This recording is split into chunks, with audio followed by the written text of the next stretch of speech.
Yang berikut karbohidrat dan lipid. Di dalam dunia biokimia, kajian mengenai struktur molekul karbohidrat dan klasifikasi lipid secara sederhana dan kompleks sangat penting. Yang pertama, klasifikasi lipid sederhana. Lipid sederhana merupakan jenis lipid yang terdiri dari molekul tunggal. Yang kedua, struktur lipid sederhana. Lipid sederhana umumnya terdiri dari rantai karbon yang terikat dengan atom hidrogen. Yang ketiga, sifat dan fungsi lipid sederhana.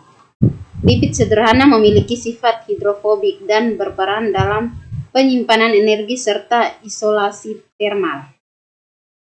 Yang berikut klasifikasi lipid kompleks. Yang pertama, struktur lipid kompleks. Lipid kompleks terdiri dari molekul yang lebih kompleks seperti fosfolipid dan glukolipid. Yang kedua, sifat dan fungsi lipid. Lipid kompleks berperan penting dalam struktur membran sel, transportasi molekul, dan juga sebagai sumber hormon. Yang ketiga, tata nama lipid kompleks. Lipid kompleks memiliki tata nama yang khas berdasarkan komposisi dan struktur molekulnya. Yang kedua, struktur molekul karbohidrat. Yang pertama, monosakarida merupakan unit dasar dari karbohidrat yang terdiri dari satu molekuler gula. Yang kedua, disakarida terbentuk dari penggabungan dua molekul monosakarida. Yang ketiga, polisakarida.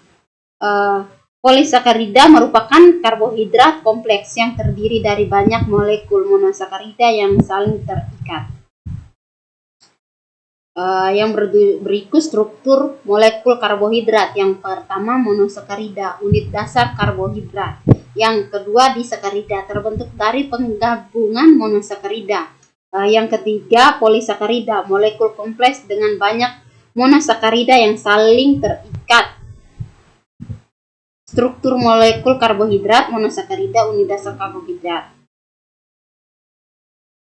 Yang berikut tata nama lipid kompleks. Yang pertama, klasifikasi contoh lipid. Yang kedua, asam lemak, P-almitat atau stearat. Yang ketiga, glikolipid atau ganglisida atau fulvotida. Yang berikut fotolipid,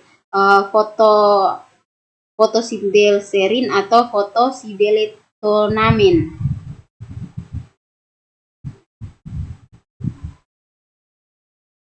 Baik, dari semua materi, kesimpulannya yang di lipid dan karbohidrat, struktur molekul karbohidrat dan klasifikasi serta struktur, sifat, dan fungsi lipid secara sederhana dan kompleks merupakan konsep yang fundamental dalam biokimia. Dengan memahami hal ini, kita dapat melihat betapa kompleksnya kehidupan di tingkat molekuler. Terima kasih. Ini sedikit materi dari saya tentang lipid, karbohidrat, enzim, dan asam amino. Sekian dari saya, semoga videonya dan materinya bermanfaat untuk kita semua. Terima kasih.